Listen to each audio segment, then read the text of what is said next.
Afifah, the whole day we've been talking about this being a litmus test of sorts after Carrie Lam gave in to one of the protesters' demands. But today we've seen the rioters again descending into chaos and coming out in full force.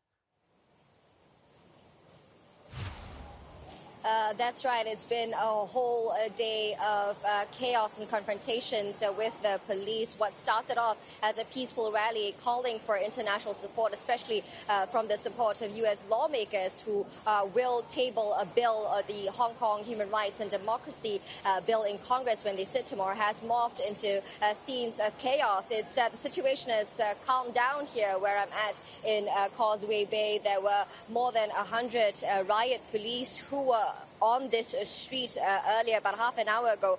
They began their clearance operation, moving their front line about 200 meters to where we're at. So what we're seeing now is just a couple of police vans here. To the right of the screen, there is a group of bystanders, the media gathered. We've just seen some of the riot police moved into that area. I'm not quite sure what's happening there, but it's possibly quite a skirmish, or it could be that the police were provoked by some of the bystanders. Many of them are often taunting the police, hurling verbal abuse at them. Now, this area in Causeway Bay was a very different scene about an hour or two ago.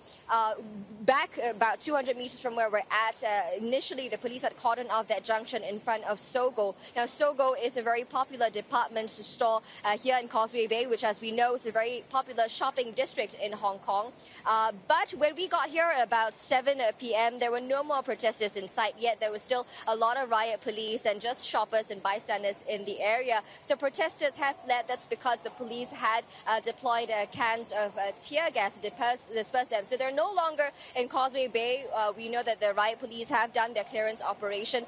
They are still here standing by, dealing with that particular skirmish that's going on the right-hand side of your screen at this point in time. We will soon find out what that one is all about, Jill. Well, we've been seeing throughout the day multiple confrontations, starting in Central, then to Admiralty, now Wan Chai and Causeway Bay. Yesterday, the police were somewhat successful in stopping the stress test at the airport. So has that informed or influenced how they're dealing with protesters today?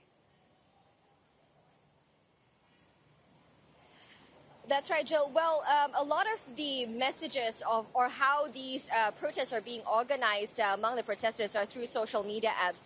It has been sort of a repeat pattern of how these protesters are working. We have seen them use different strategies, the flash mobs, or to build barricades, to set up, start fires in front of buildings. So, for example, earlier this afternoon, we saw that protesters had dismantled the road barriers and then fixed them up and started a fire right outside of Central MTR station. The police have sort of caught on with how the protesters are moving.